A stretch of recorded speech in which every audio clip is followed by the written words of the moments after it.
Hello అందరికీ ఎలా ఉన్నారు? బాగున్నారా? ఈరోజు అయితే తోటకూర ఆనియన్స్ కర్రీ చేశాను. తోటకూర ఫ్రెష్గా వచ్చింది, మంచిగా చేశాను.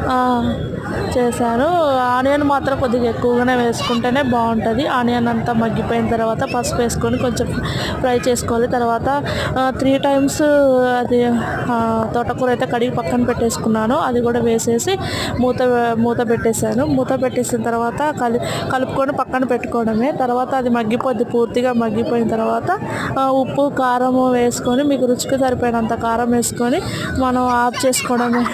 ఒక హాఫ్ అన్ అవర్ ఉంచుకొని ఆఫ్ చేసుకోవడమే. నూనె మొత్తం పైకి తేలుతుంది కదా, అప్పుడు ఆఫ్ చేసుకోవడమే. హెల్త్కి చాలా మంచి అయిన ఫుడ్ ఇది.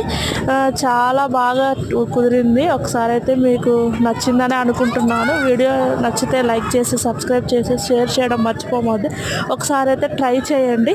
చాలా బాగా కుదిరింది. తోటకూర ఫ్రెష్ది తోటకూర అయితే చాలా మంచిగా వస్తుంది అనమాట. చాలా బాగుంటుంది. ఆనియన్ కూడా ఎక్కువగా వేసుకోవాలి. ఆనియన్ తాలింపు గింజలు ఉంటాయి కదా, అవి ఎక్కువ వేసుకుంటే బాగుంటాయి. 2-3 ఎల్లిపాయలు కూడా వేసుకుంటే అది చాలా అద్భుతంగా చాలా బాగుంటుంది. సూపర్ ఉంటుంది.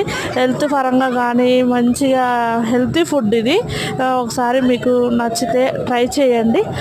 ఒకసారి అయితే ఈ వీడియో నచ్చితే మీరు లైక్ చేసి సబ్స్క్రైబ్ చేసుకోండి ప్లీజ్.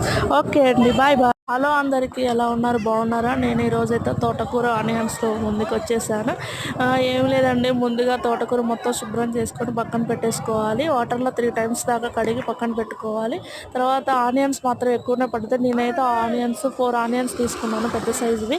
తర్వాత అవి తాలింపు గింజలు కూడా ఎక్కువ వేసేసుకొని తాలింపు చేశాను. తర్వాత ఆనియన్స్ వేసేసి మగ్గించినాక కొంచెం పసుపు కూడా వేసి